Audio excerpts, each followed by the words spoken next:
Good afternoon, everybody. Welcome to the January 2022 Finance Committee meeting. All board members are present, as well as Ms. Scipio and Mr. Larson, members at large. Councilmember Mundy. Oh, Monday. Okay. Didn't see you. Thank you. Kevin, you're out there somewhere, I hope. Due to the pandemic, oh, yeah, and the mayor's here also. Give him credit for attendance. Due to the pandemic, all committee members are participating virtually. For virtual meetings, committee members will be muted until asked to be heard when there is a vote. It will be necessary to take a roll call vote. Committee member will be recognized, raise their hand, and state their vote. As I mentioned, I am here as the chair, vice chair, Ms. Adams, and then committee members McIntosh and Taylor. I polled the council prior to starting, and we're going to pull C5 off of consent. Unless I hear any other items that want to be pulled, can I get a motion to approve the balance? I move for approval of the balance of the consent agenda. Thank you, ma'am. We have a motion and a second. Yes, the city clerk will now poll the committee. Mayor Pro Tem Adams. Yes. Councilmember McIntosh. Aye. Councilmember Taylor. Yes. Councilmember Clark. Yes, those are approved. We will now go to C5. Item If the C5. city Item clerk- C5. Go ahead. Item C5, resolution authorizing the release of sale restrictions on a lot sold to Old Salem and requesting consideration that the proceeds of the future sale shall be designated for a specific public purpose. This item was continued from the November 8th, 2021 Finance Committee meeting. Is Mr. Rao or Mr. Borling here? They could give us a 2-minute summary of this. I'm here, Chairman Clark. If you could please introduce this to us. It's been a couple months since we've talked about it. Yes, sir. Good afternoon, Chairman Clark, Mayor Joins, Mayor Pro Tempore Adams, and members of the City Council. Back in November, staff brought forward a resolution basically authorizing the release of sale restrictions on property that the city had sold to Old Salem back in 2004, specifically 931 South Broad Street, to release the sale restrictions on that property as long as the proceeds of a future sale of that property is used for a public purpose. At the time, there were some questions about, how the Old Salem may utilize the proceeds from the sale of 931 South Broad Street. Staff met with officials from Old Salem, and what they shared with us was that there's probably two potential uses of the proceeds from the sale of this particular parcel. One would be to help fund a preservation fund that would be used to maintain the properties within the historic district, and also to support the historic interpretation of the St. Philip's Log Church, particularly the Hidden Town project. They have some equipment they use to be able to deliver the historic interpretations, and they, I think, are looking to replace some of that equipment. So Old Salem officials estimate that they may realize about $55,000 in net revenue from the sale of this parcel. And again, two of the potential uses that they are looking at is the preservation fund and the St. Philip's Log Church. Be happy to answer any questions. Mr. Larson, you asked for this. Do you have any questions or comments? Yes, I do. I have a proposal. First of all, I'd like to thank staff, Mr. Chairman and Mayor and fellow council members for the opportunity to speak on this matter. I did bring it up back in November. I'm very happy with the conversations that staff has had with Old Salem over the matter. The lot is not buildable as an individual single-family house currently, but could work within the context of a larger development down there, which we could certainly support. What I would like to do, what I would propose that the Finance Committee approve is to memorialize the agreement that Old Salem has stated that they're willing to spend the money on, one, building maintenance and the endowment fund that they're establishing with the sale of property, and two, with the support of the St. Philip's project, the interpretation and restoration. And I would propose that the money be split 50-50 for those two projects as a memorialization of how the city capitalized on this particular project. The value had gone from basically $8,000, but we sold the property to them for up to about approximately 55,000 currently, tax value of 25. So it's a significant value increase. And I think as a matter of record, it would be good to acknowledge how this money is being allocated within the Old Salem organization. Any comments on John's suggestion? Ms. Adams, I see your hand up. Yes, again, thank you. Before this negotiation, Mr. Rao, what was it that we had before this? They just wanted the land because we had sold or given it to them and they wanted to sell it as they planned, right? Is it basically that, or can you explain to me again? You talk about in terms of recently, yes, that they were looking to sell the property. And because under the original conditions of when the city sold the property to Old Salem, that if they were to sell the property, there would be a restriction on how the proceeds could be used, that there'd have to either be some financial consideration given to the city.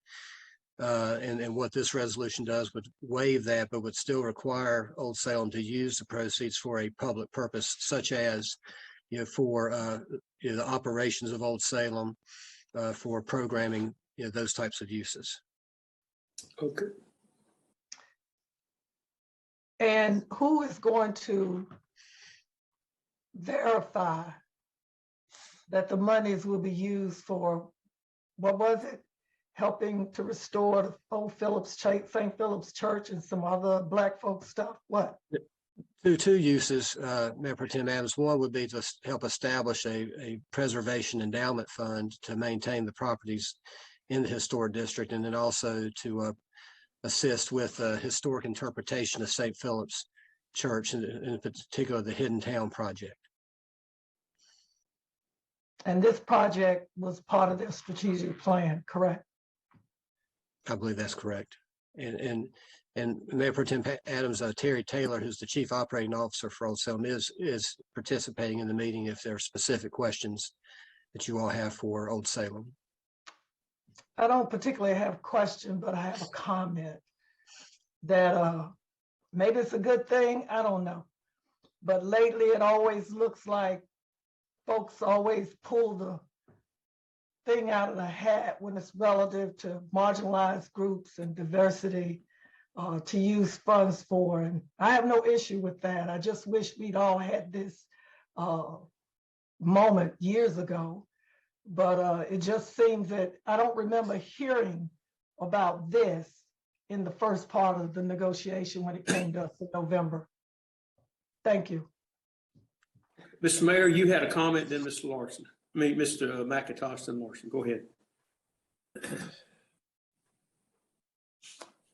Mayor, you're up.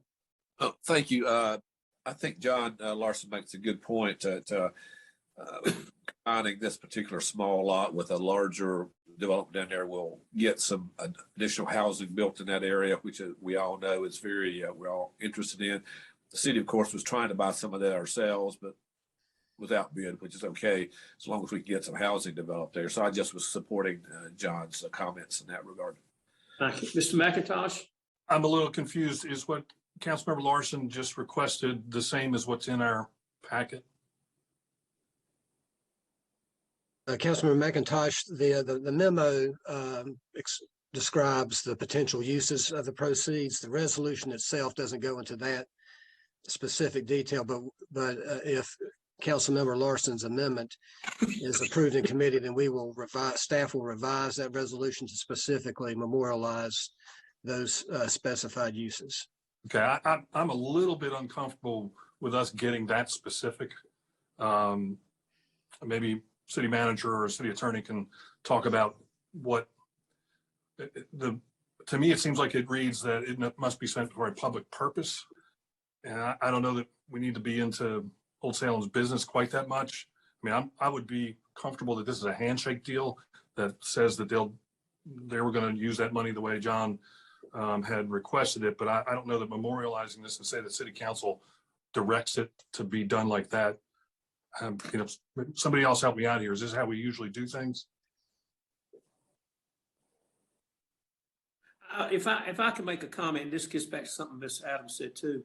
Initially, this land was going to be for a farm. the reconstruction of somebody's farm. I don't remember the man's name, the family's name, but that just never worked out. I do share Mr. McIntosh's comment. This isn't a lot of money, and to sit here and to fine tune how Old Salem spends it, they just have to spend it for a public purpose, and I trust them to do that. And I don't think we should sit here and micromanage their budget. But anyway, John, go ahead. Yes, thank you, Chairman. Thank you, Mr. Chairman. Since I was involved in the first acquisition of this property back in '04, let me elaborate a little bit on the background. At that time, Old Salem was interested in restoring Stockburger Farm, which they'd acquired a few years earlier, and were acquiring land around it in order to do that, and in trying to keep it fairly low profile, obviously, because acquisition of land would be more expensive when it was learned that Old Salem was acquiring it. So when it came to Old Salem in '04, the definition of how it was to be used was fairly vaguely, in the sense that Old Salem was an educational, nonprofit educational institution and had programming and things relating to the restoration of the district. That's all that was said in the initial application to turn this property over to Old Salem, which was done, I think, actually in a fairly bargain sale, as I recall. The purpose of this right now, the land value has gone up to $55,000, which I don't think is an insignificant amount. And I think the fact of how we now are going to allocate this money, that Old Salem should deserve it and should receive it. I'm not suggesting that, but since the original purpose was to have an Old Salem take on a farm, we're now dealing with two other things. We're dealing with the restoration and preservation of the district and an African-American programming, both of which are very important for public use. And I think it's good PR and it's good public relations to let people know that these are two things that we consider important enough that we identify those as, now that we're changing course on how this land is to be used, that the money generated from it will in fact be used for those two purposes, and just simply designating those in the resolution should accomplish that as far as any historical record of this occurs. Thank you. Ms. Carmen had a comment, and then I'll Yes, get back. thank you, Councilmember Clark. The original resolution specified a public purpose in support of its operations, public programming, and activities, which is fairly broad. But if council or the committee of council and city council wants to more define that public purpose more substantially than that, it certainly can. But the original resolution defined it pretty broadly. So it's really up to council to decide how much detail it wants to include in that public purpose provision. Okay, thank you. Ms. Adams, then Mr. McIntosh. The attorney basically answered it. I know that there are a broad range of things, but Chair Clark, as we move forward in the world we live in now, it's also incumbent upon council and government, if we give gift or anything to entities and the resolution or the agreement says public good, whatever, I think it's our responsibility, just like we do with other nonprofits that receive taxpayer money during budget cycles or other, that we make sure that they are using the money for what they said they're going to use it for. I mean, people say a lot of things. I'm not calling people out, but if we don't begin to check up and make sure, hold accountable all nonprofits and others and partners as to what they do with the taxpayer and city money, then I'm okay with it. But I'm expecting to be able to know that if they're going to do something when it comes to St. Philip's Church, I want to know that it's being done. You can't put it in writing and not going to do it. Mr. McIntosh. I guess my qualms are not about particular deal so much. It's $55,000. We know Old Salem. We think they're going to use it appropriately. But I guess my problem is, in the future, if I spot a parcel of land in my ward that I would like sold, should I be able to direct where that money is going? And I don't think I should be able to. I think public purpose is broad enough, but I don't think I need to get into pinpointing how it should be spent. All right. Can I get a motion from one of the board members? committee members. First up, for approval. I move for approval, Chair Clark, also with discussion items noted in the minutes. Second. Okay. We have a motion and a second to approve the item. Will the city clerk please poll the committee? Mayor Pro Tem Adams, Yes. Councilmember McIntosh, Aye. Councilmember Taylor, Yes. Councilmember Clark. Yes, that is approved. Thank you. Can I ask a question for clarification purposes? Yes, ma'am. Go right ahead. So was the item approved as presented by staff essentially? Yes, and I gathered Dee Dee would like a footnote somewhere in the document that Old Salem mentioned these two items as things they were going to be looking at. Okay. Something like that. Okay. All right, y'all excuse me. I got to find the agenda now. Okay, we're done with the consent. We will now go to the general agenda. If the city clerk will please read G1. Item G1, consideration of items relating to the Bellevue Community Center renovation. Mr. King, I don't know if you're going to present this or Mr. Presswood. I would like for somebody to present it and particularly comment on the additions that have been made since the initial conception, because there has been some change in scope, and then we can talk about it. Go ahead. Yep. Thanks, Chairman Clark. Robert Presswood is going to give a brief overview of this item. So I'll turn it over to Robert to let him brief this one. Okay, Ms. Presswood, you have the floor. Thank you. Good afternoon, Mr. Chair, Mayor Joins, Mayor Pro Tem Adams, members of City Council. We originally went into the design of this project and had focused on doing some additions to the recreation center and building a gym. As we got further into the design of this, the gym became more of a focal point on this. So we're doing a complete remodel of the existing recreation center and then adding a gym onto the side of the facility. We did open bids and they came in over budget, which is happening with quite a few of our bids recently. As you know, construction prices have gone through the roof. So we have worked with the architect and the low bid contractor and have value engineered the project down to 4.4 million, which is the item before you for approval for construction. I'll take any questions.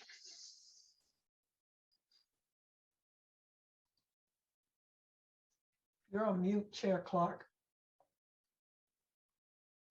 I had these great thoughts and y'all didn't hear them. Mr. Taylor, this is your ward. Would you like to comment first on it? Thank you, Mr. Chairman, Mayor Pro Tem, Mayor, members of the committee and council. I'll just speak briefly and say that the new reality is that we've seen price increases due to labor shortages and supply chain issues associated with the COVID-19 pandemic. We've also seen the council chambers filled on multiple occasions with Bellevue residents and supporters asking for our community center to be renovated with SOAR programming and youth programming in mind. The last thing I'll point out is that, the majority of city residents from all over our community voted to see this project come to fruition. So I just ask that the Finance Committee approve this request as presented by staff tonight. Thank you. Ms. Adams. Yes, one thing that I do want to make clear is that a lot of our recreation centers, as we've known by the assessment we had done, have a big price tag, bigger than capital projects, as a matter of fact. And a lot of the older recreation centers or the recreation centers, community centers that were built in the urban communities, particularly Black communities, were not built according to a lot of the other recreation centers to be able to last and be sustainable. That has also driven the decrease in attendance and usage at our parks and recreation centers in our communities, because they were built very small, very small. Councilmember Scipio knows what I mean, and Councilmember Burke and Taylor. So Mr. Garrity, what I'm looking for going forward again is, and I'm sure you've heard this request from the three others of us, when are we going to see changes to our recreation centers that they are enhanced and brought up to speed and to date so that our folks will want to use them? Because if any of us take a tour right now, I'd bet 7 out of 10 that you won't be happy with what you see. And we've all done this tour over the years. I know I have over the 13 years I've been on this council. So with that being said, just like I always do, I'm happy for Councilmember Taylor and the Bellevue community, but I also know there are 3 others out there that have desperate needs as well. Thank you, Chair Clark. Thank you, ma'am. Mr. McIntosh. I want to pick up on something that Mayor Pro Tem said, and also Councilmember Taylor.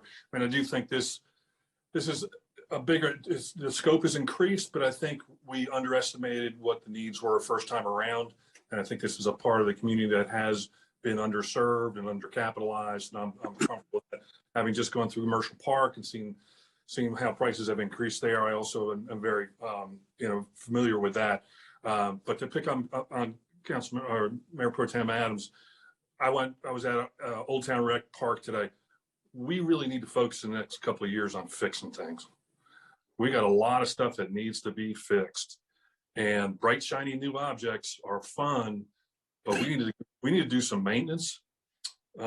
Just blocking and tackling stuff. We just really need to concentrate on it. I want to, it's going to come up in budget time, but we need to think long and hard about building new centers. This is great because it's an existing center. This works well, but let's not get too far out over our skis when we start thinking about new purchases. Thank you. Mr. Taylor. Mr. Chairman, Mayor Pro Tem, members of the Finance Committee, I move for approval of item G1. Thank you. Do I have a second? I'll second because he's on mute. If the city clerk, Ms. Adams seconded, if the city clerk will please poll the committee. Mayor Pro Tem Adams, Yes. Councilmember McIntosh, Aye. Councilmember Taylor, Yes. Councilmember Clark. Yes. That is approved. Thank you all very much. We'll now go to G2. The city clerk will please read that one. Thank you. Item G2, consideration of items relating to recycling services. Hang on a minute. Mr. Taylor, I don't know who's going to present, but your name's on the document. I will warn you, all of you folks, the recycling business has changed considerably since we did this contract 3 or 4 years ago, and the costs have gone up accordingly. So, Mr. Taylor. Good afternoon, Chairman Clark, Mayor Jones, Mayor Pro Tem Adams, other members of the council. I'm going to turn this over to Ms. Helen Popowski, and she will lead us through this presentation. Ms. Popowski, you have the floor. Great, thank you so much, and good evening, Chairman Clark, Mayor Pro Tem Adams, and members of the City Council.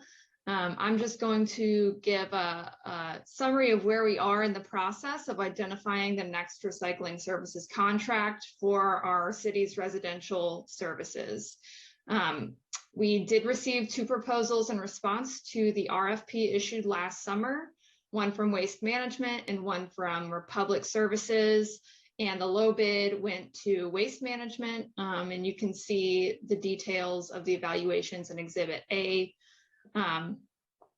And yes, as Chairman Clark mentioned, the recycling markets have changed significantly since 10 years ago when our last contract was signed. And so, of course, the cost estimates of both options are significantly higher than what our current program costs are. However, I will say that after some more communication with Waste Management, we were able to slightly decrease the costs of their initial proposal. And so based off of our calculations, we are looking at about a $3.67 million annual cost for the Waste Management contract.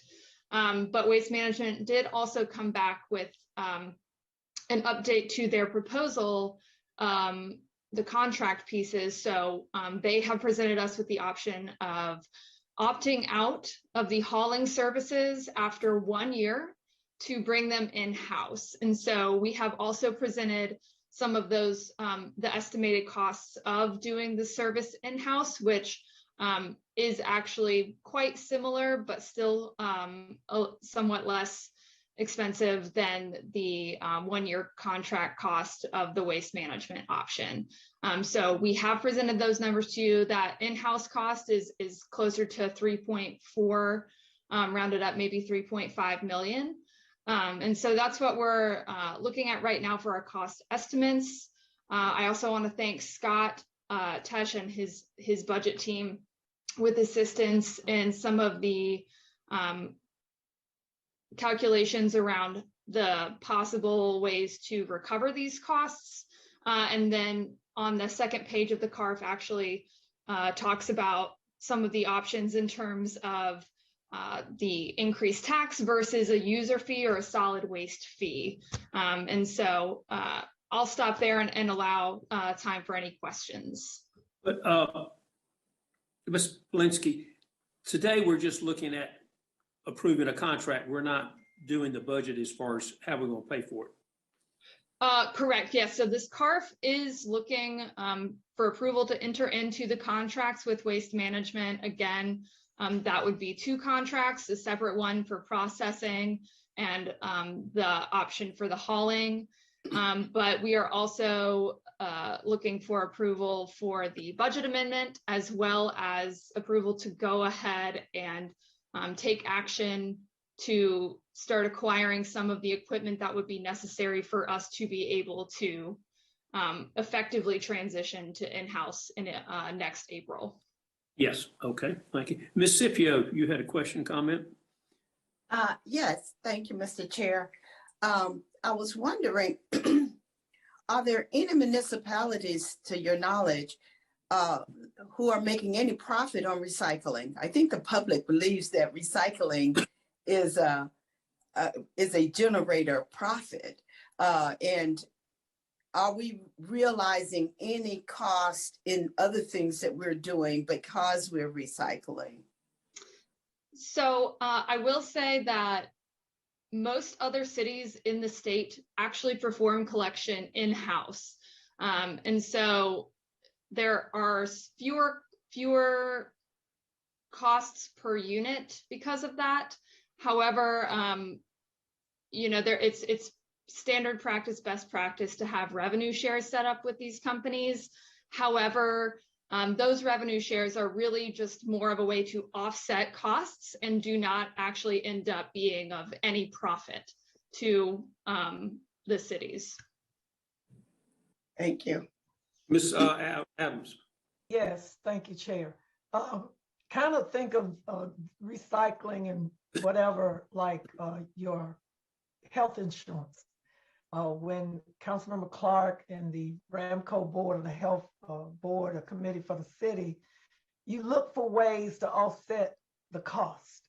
And that may be in the form of, as Ms. Poplawski said, profit sharing, something that kind of helps balance the cost so that the customer doesn't have to bear it, meaning higher taxes.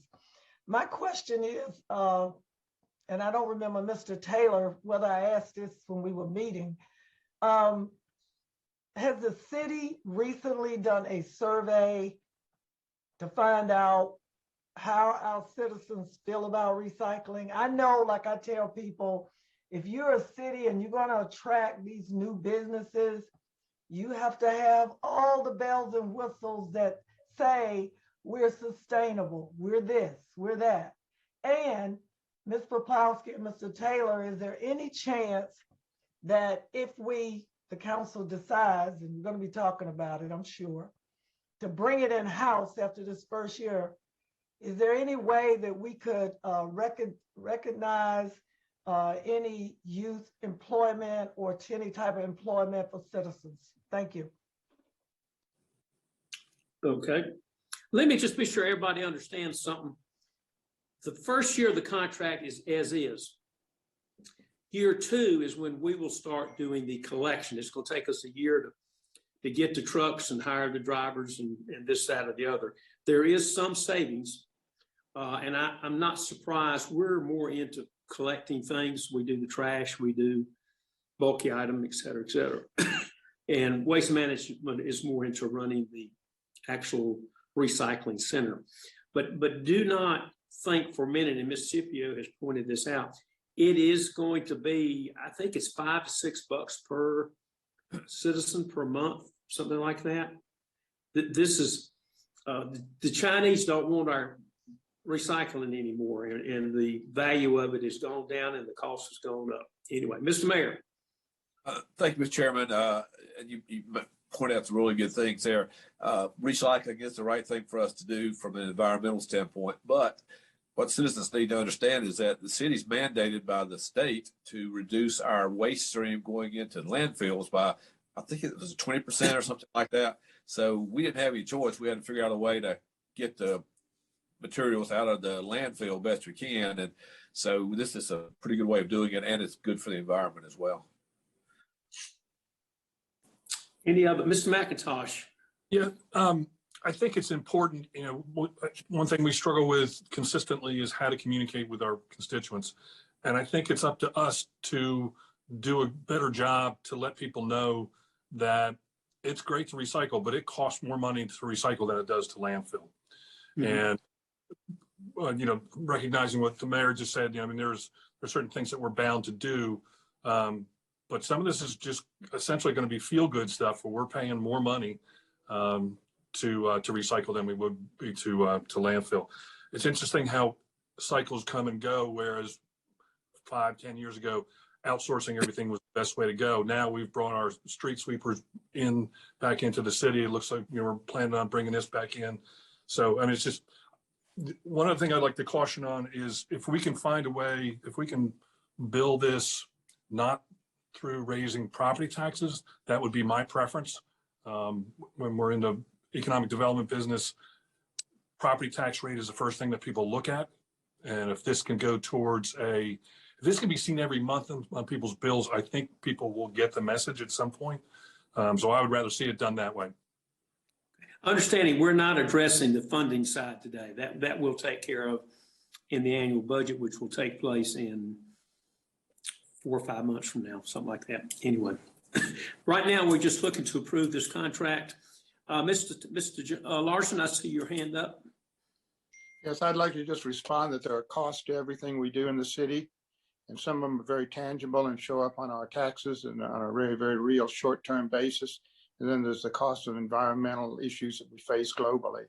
And I think we got to keep in sight that the city has a responsibility beyond just its borders, as the mayor was noting, to our carbon footprint and part of our environmental responsibility as a world citizen.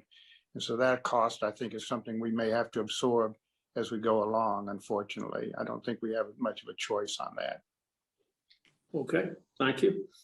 Any other questions or comments? If not, I would look for a motion from one of the committee members. Move for approval. Have a motion approved and second by Mr. McIntosh. If City Clerk, please poll the committee.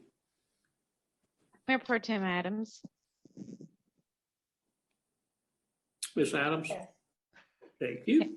Councilmember McIntosh. Aye. Councilmember Taylor. Hey. Councilmember Clark. Aye. That is approved. Thank you all very much. We will now go to the last general agenda item, which is G3. Item G3. Go ahead. Item G3, information on items related to the City of Winston-Salem's allocation of coronavirus local fiscal recovery funds. Mr. Tash, are you going to comment on this one? Good afternoon, Chairman Clark, Mayor Pro Tem, and members of the City Council. Yes, I am. I will share my screen here. We've got a presentation. I'm going to ensure that. By the way, this is just an information item today, I believe. It is just an information item. We are looking for your feedback to bring an action item back in the future to get moving here. So this information item has a presentation about the transformational phase, which is what we've been calling phase 2. There is also an attachment. We can talk about the marketing that's being done with the recovery grants program, if anyone has any questions for that. And we'll note we have added a few slides to this, 2 slides at the end that were not uploaded on Thursday. On Thursday, the final rule actually came out for ARPA CLFRF funds, and staff has spent the weekend putting together a very brief summary. And so you'll see 2 additional slides at the end of this presentation that you didn't see if you reviewed it this weekend. So everyone can see the presentation? Yes. All righty. page down. So in terms of where we're deriving the authority to do the transformational phase, we're really looking at this first section of the allowable uses in ARPA, which is to respond to the negative economic impacts or public health emergency. We will talk about some of the expanded language in the other areas, but this transformational phase is really going to focus on the negative economic impacts component. Again, looking at the original framework that we showed in August, these types of programs are going to fit down in that social assistance and economic assistance areas. So really related for poverty alleviation, economic mobility, job training, economic development, and potential small business assistance programs. You'll see the amounts that are set aside over there. That does not mean that's the amount of money that we're giving out. That was simply in the framework, what we looked at as the potential amounts to be used in these areas. So you will see here what we're proposing in terms of allowing entities to request funding. They can request funding, staff will review it and provide recommendations, but there's also ample opportunity for the city council and for staff to propose other things outside of just what's accepted in terms of the framework. So I want to stop here, and I'm not going to read this whole definition, but we've been calling this the transformational phase. And the idea behind this is that we want to do something that's larger scale, that has a more significant impact, that applies to and helps transform historically significant and deeply disinvested low-income communities to make kind of a profound effect somewhere. And when we talk about this, and what you'll see in recommendations potentially coming from the scoring matrix that we'll talk about, is those projects that are larger in scale, that have a larger impact. And so that's kind of how we're defining transformational. We will show you that the process is going to be very open so that many will have an opportunity, but potentially those that get higher scores per the scoring matrix are going to be those that really have a larger scale effect, particularly on communities that have been disinvested in the past. Want to stop here and just say, the steering committee that internally looked at what other communities have done and what opportunities we had have put forward and recommended that this transformational phase only be eligible to 501c3s, to nonprofits. I did look at other communities that have made this available to for-profit businesses. For instance, Forsyth County opened up a process where they essentially allowed anyone to apply for funding. We are looking at and defining this, and again, looking for your feedback on really making some of those transformational changes in working with community partners to create that impact in the community. So again, only 501c3s would be eligible in this phase.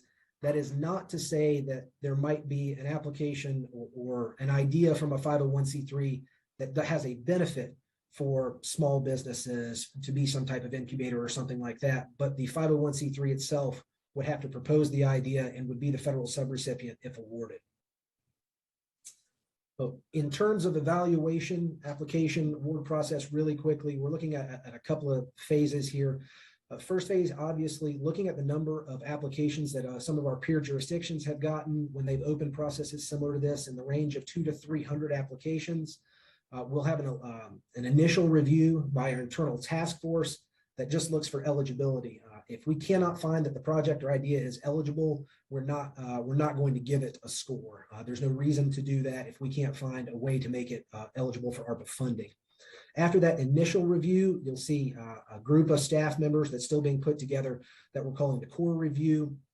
We will use the matrix, scoring matrix that you've seen before and that we're going to talk about here briefly to assess those scores and get an average score. And then what we'll do as a management team in providing recommendations to the mayor and city council is look at those in tiers. So we will have a numeric score for each of these, the way that that matrix is built. But intuitively, I don't think that we need to think, well, an 87 is better than an 88 or an 88 is better than an 84. So we're going to look at providing those potentially in tiers. These are the ones that scored the highest. These are the ones that scored in the middle. And these are the ones that scored lowest in terms of recommendations.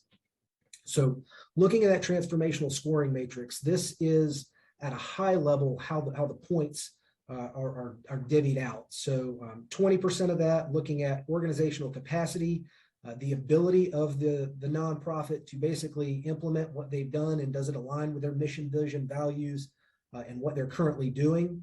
15% geographic and demographic factors. So specifically this question asks, do you serve people in qualified census tracts? I will say we are still looking at the final rule. They have changed a little bit the designation of impacted and disproportionately impacted communities. So we haven't had time specifically to dive into those differences, but right now that scoring matrix specifically asks, are you in a qualified census tract? Are you in another low income area of town, or are you not, in terms of your clients and recipients? Alignment to the city strategic plan. Again, I will have another slide on this to further get into that just a hair. Short and long-term impact on community needs. So in using these funds, what is the potential impact in the community, an assessment of whether this is really going to move the needle in any of the areas that we see in the strategic plan or that they define in their application. Collaboration and stakeholder partnerships, ensuring that those who are applying for funding have talked with other people in that same area, that it's not just 8 or 10 organizations asking for the same thing, creating duplicative requests. So we will give additional points to those who have gone into the community, identified those stakeholders and partnerships as part of a larger project and program to make a larger impact in the community. Funding sustainability. This is really directed at long-term funding sustainability. So if an entity is asking for money, they will have to identify for future operating budgets where the funding is coming from to have a sustainable model. I will say with the final rule, and we'll talk about this here in just a second, capital is back on the plate in terms of things we can fund. So if someone were to ask for capital only, we would potentially be looking at the sustainability model of the services that they were going to provide with whatever facility or capital improvements or equipment they would be looking for. Administration and reporting. Some of this, again, is getting back towards, does the nonprofit really have the ability to meet the federal requirements of being a subrecipient of this money? We'll note that in doing so, this will be a little bit more burdensome than our normal process that the city runs for nonprofits. The amount of reporting that has to be done, the auditing requirements are higher, and depending on the size of the request and application, if it were to be funded, they may be subject to single audit requirements directly in an audit from their external auditors because of federal requirements. So it may not just be that we're asking for the money, they may also have to pay for an external audit and single audit to meet the requirements. And the final component of 5% is ensuring that the leadership of the organization matches the community demographics. We can get into the details of any of those. Each one of those is actually broken out into 3 parts as to how you receive funding. But I do want to stop for 1 second and talk about alignment to the strategic plan. This is one area that we would like to get some feedback on. Alignment to the strategic plan, you don't get points here if you don't align to the strategic plan at all. You get a mid-range points if you align to tier 2 or 3, and maximum points if you align to tier 1. Within tier 2, as you'll see in the strategic plan coming forward next month, we talked about poverty, alleviation, and reduction. And that is a very, very wide and very large area. I would venture to say that all nonprofits who submit an application could find a way to say that they are in some way affecting poverty and reducing it. That being said, what staff has done on the back end is actually use the Poverty Thought Force's final report to narrow down how you would receive that mid-tier funding for poverty reduction. And you see here on the left side some of the types of areas that would be included, specifically food insecurity, job training and workforce development, transit and transportation. There is an entire section on education in the Poverty Thought Force report. Much of that is a county function, but there is a lot of it that is more mentoring and child and student services in after school and tutoring, things that the city already engages in through its regular 501c3 process annually. And then community connectedness and financial literacy programs are also specifically spelled out in that Poverty Thought Force document. On the not included side, housing, if you'll remember in the framework, as we saw, there's $20 million set aside for affordable housing. So this particular process is not for that $20 million. We will have an additional process or processes to look at how to spend that $20 million. And specifically, and again, looking for feedback here on the healthcare side, that being very much a county function, the steering committee had said that we did not recommend specifically funding healthcare initiatives out of ARPA. I will move through the rest of this quite quickly. Transformational phase timeline. So again, we would love to bring an action item next month for you to approve what we have talked about in theory with any feedback you've given. Move forward as quickly as possible with spinning up an application or RFP process. And the April-May timeframe, again, it really depends on how many applications we get, how long it's going to take staff to score them. We've seen communities get 200 applications. We've seen communities get 300 applications. That difference of 100 would really bog down the 15 or 20 people that we might have reviewing these. So this is the draft timeline that we would like to adhere to, but would note that if we get an influx of those applications, it may have to push out. So that is the transformational phase, really at a high level. I've got 2 more slides on the final rule, and I'm going to go ahead and walk through those, and then we'll take questions on either or. So as we said, the final rule got issued last Thursday. If you read through it, it's technically effective in April. However, Treasury is allowing you to use it immediately with no enforcement from Treasury on if you implement it early. We've got one more slide talking about the expanded criteria, but it did provide significantly expanded criteria in multiple areas. There is, again, an interesting distinction now where we had before kind of QCTs and everything else. We've now got disproportionately impacted populations, which are still almost defined as QCTs, but then we've got a new carve out of just impacted communities and populations. And so staff is going to be diving in and really looking at the differences. Those are defined differently for households than they are for businesses and nonprofits. But just a note that Treasury did spend a significant amount of time kind of pulling out the differences in really those communities that are in greater need. Nothing changed on the timeline in terms of spending and reporting. We still have to have all of it obligated by the end of 2024 and spent by the end of 2026. And so the last note here in terms of expanded eligibility, originally we had said the city did not have anything in lost revenue per the calculation. I can tell you and kind of cheer this one on, at least $10 million is going to be available as part of the lost revenue calculation.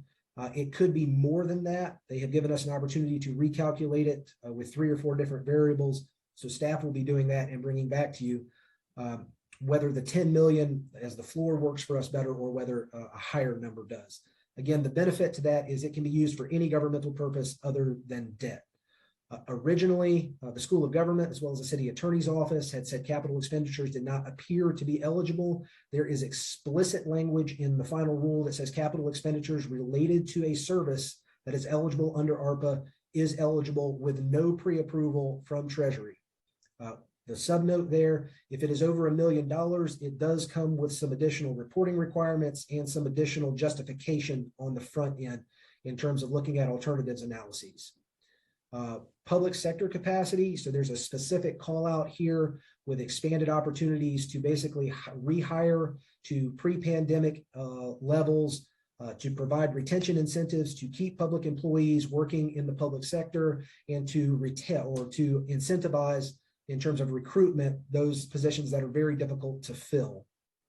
Also, funds can be used for essentially program evaluations, data inventories, and community outreach on programs. So a very specific call out, a little bit of additional capacity for cities to be able to use that money for themselves. The last piece I'm going to note here in this framework for non-enumerated uses, we're going to call this the gray area again. So Treasury's got a 45-page summary and a 455-page rule that spells out what you can do and what you can't do. And then it says, and you can do a lot else. And it needs to be, quote, reasonably designed to benefit those who are impacted. And that program must be reasonably proportional, comparing the scale of the response to the harm.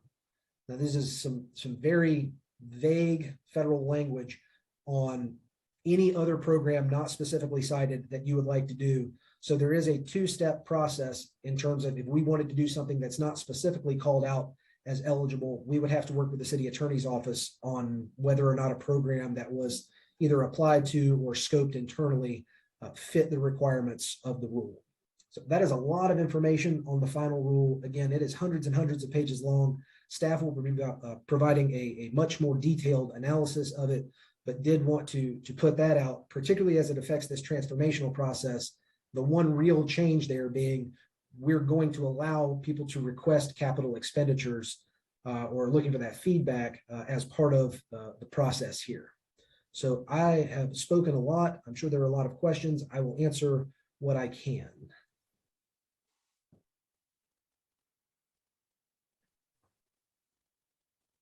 Ms. Adams. Yes, thank you. Mr. Tesh, thank you and your staff for always doing, and all of the staff all over City Hall in the city for doing such a great job of trying to help us to digest and understand all this information as well as data. Yeah, some of us have been working on this one a long time, and I wasn't in agreement with the changes, some of the changes that the Feds made with the final rule. But if you'll go back to your slide number 9, please. Yes, ma'am. Give me 1 second to call that back up. My question is, on these areas that are included for alignment to our specific strategic planning, will there be, and I'm sure it will there be more detail as to how you verify and validate documentation that actually is what it is? My main one is the job training and workforce development. I'm seeing a lot of nonprofits all of a sudden add that to their strategy or their mission. And I feel that even as a city, the government, us, we don't really understand what, and you all have heard me say this a lot, we don't even understand what is needed if a nonprofit or 501c3 is going to say, I am going to provide job training and workforce development. Will we be able to define that in that? What does that mean? What kind of training? Who's doing the training? How certified? How capable are they? What jobs are you training for? Are these jobs against the matrix or the metrics that tell us that we need plumbers and electricians and others? That's my first one. So you can answer that. So I will do my best to answer that in saying that we will be looking for, in terms of doling out points in a scoring matrix, more than just checking a box to say job training and workforce development. I think in some ways, these are going to be applications. And so we're going to be looking for specific data in terms of that community-wide impact piece. So they may get some funding under strategic plan for alignment, but then there's going to be additional funding that they're going to have to go after in that community impact, where they are going to have to define what is the need in the community and how did your program meet that need. And so the types of data that you're talking about are the types of information that would give them additional points in that part of the scoring matrix. Last question. Could you give us just what you know now, examples or perspective on what the non-enumerated uses might be? I'm sure, hopefully, we've talked to some others across the country besides the Feds. What does that mean? What could it mean? Give me an example. I will get back to you with a list of examples. What I will tell you is it's where you're pushing the gray areas. I think where I've seen people do this with the interim final rule is where they think something might be eligible, but they're not really sure under another area. So they just kind of tack an additional justification onto it. Raleigh has done some things, like building an outdoor ice skating rink with ARPA funds. So I think there are areas where they're using multiple pieces of the interim final rule to cobble those together to get those things done. But Mayor Pro Tem, let us get you a good list, not just one, but a good list of things that would fit into that area. I think there is a lot of opportunity in what's called out there, but that is a good idea, and we will put some examples together for you. Thank you so much, Mr. Tesh. Yes, ma'am. Mr. Mundy, you're up next. Thank you, Mr. Chair. And Scott, again, thank you for doing this. I know you guys have spent a lot of sleepless nights trying to get ready for this meeting because the Feds don't give you a whole lot of time to prepare. To follow up on Mayor Pro Tem's question, are we being very specific, or can we be very specific to send out a specific RFP? If we identify as a problem, we don't have people in this city who can pour concrete.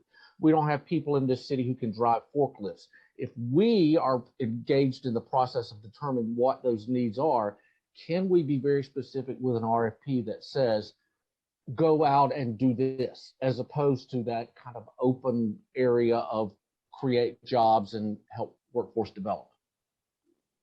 So the answer to that question, Councilmember Monday, is absolutely. In review of what many peer jurisdictions have done, they have had more open processes. So I think this is more akin to what we've seen, and really allowing the community and those 501c3s in the community to propose ideas. I will say that staff internally did look at more of a process of what you're talking about, which is related to outcomes rather than kind of the program itself. There are areas, I will tell you, and this may not fall under that non-enumerated uses, Mayor Pro Tem, but someone like the city of Charlotte is using $1 million of their money to do a community-wide workforce development strategic plan. And so they are actually using the money to look at and study the issue so that they can use a different part of their allocation for solving the issue. There are communities that are doing that.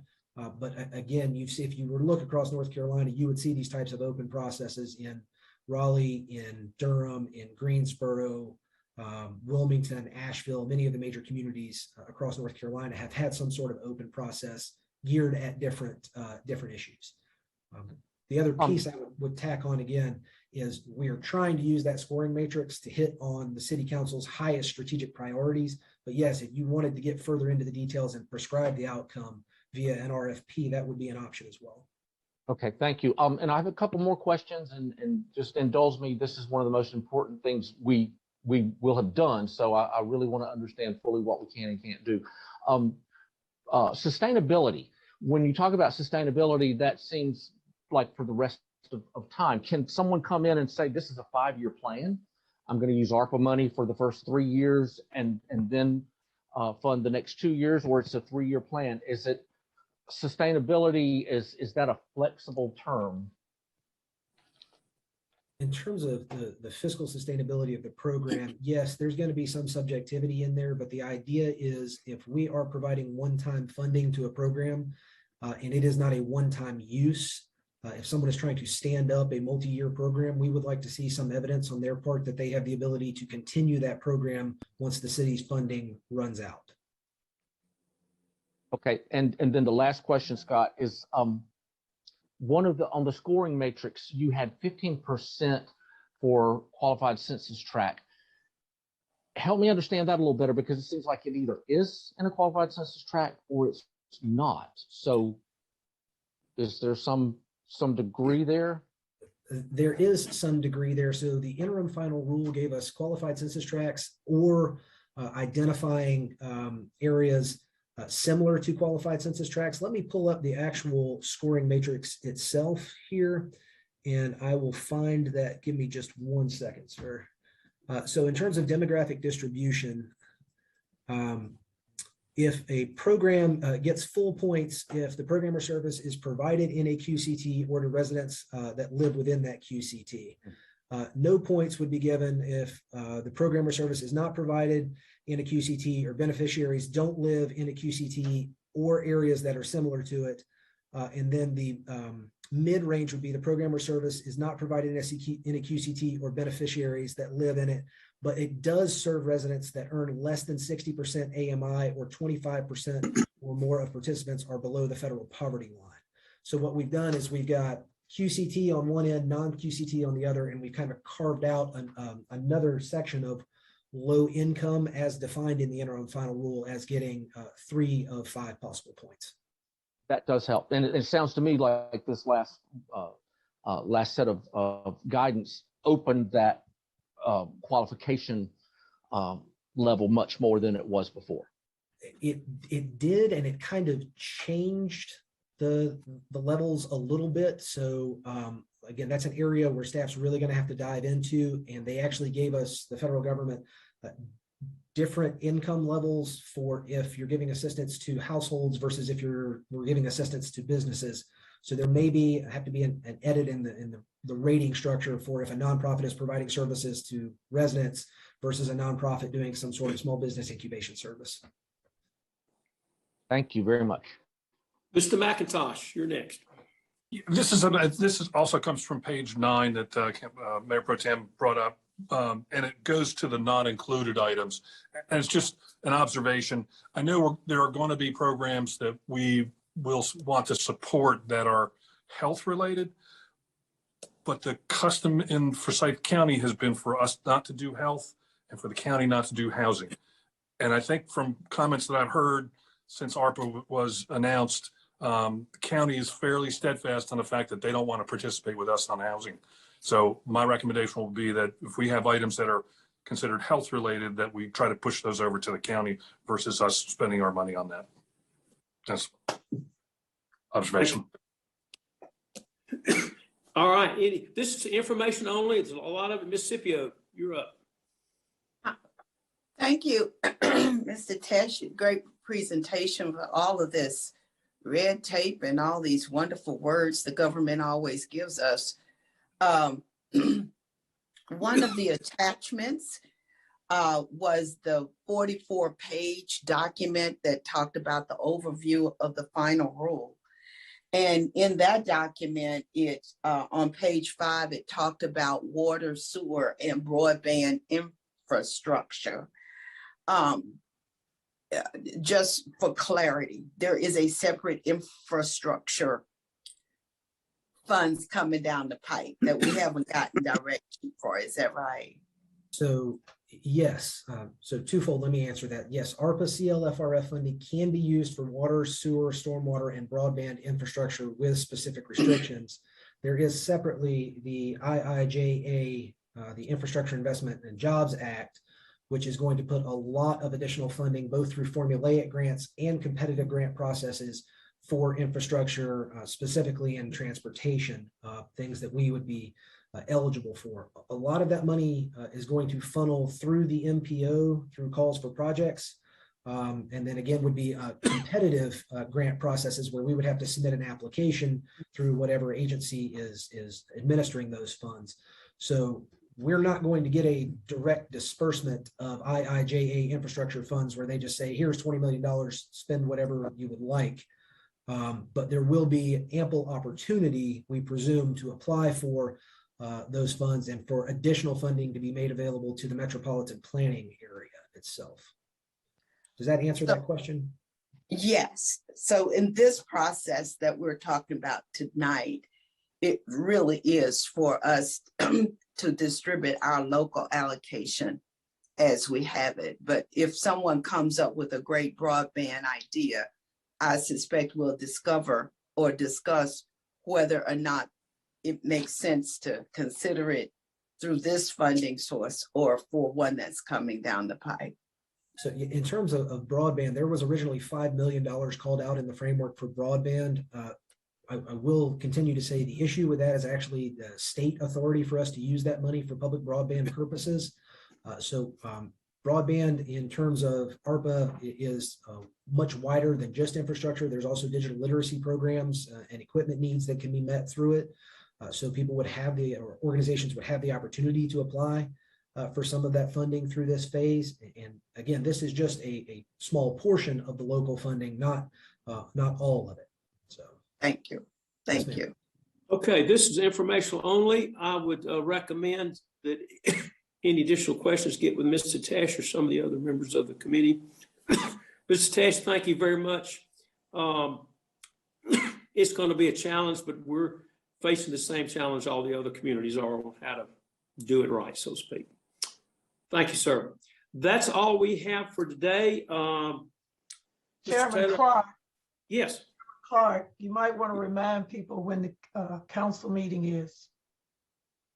Okay, the next city council meeting, let me get my calendar. We have a holiday, so. Is on the 18th. I believe the 17th is a holiday.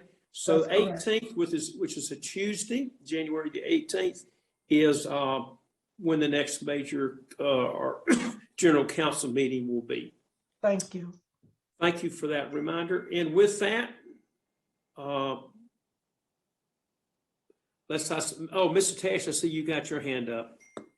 2 seconds. We have talked about the transformational phase. That first phase recovery grants was Yep. for small businesses, small nonprofits, rent, mortgage, and utilities arrears.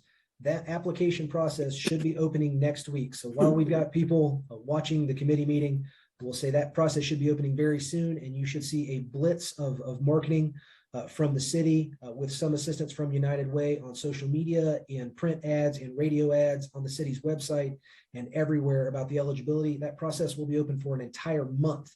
After it opens, we will get the word out through our community partners as well, but I just wanted to make sure that we reiterated that process is opening very soon. Thank you very much. Yes, sir.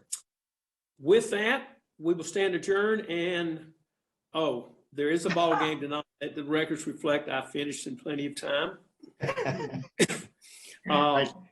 The Public Safety Committee meets at 6 o'clock, I believe, Mr. That is Taylor. correct, sir. That is correct. So everybody come back in at 6 o'clock. Thank you. We're adjourned. Thank you.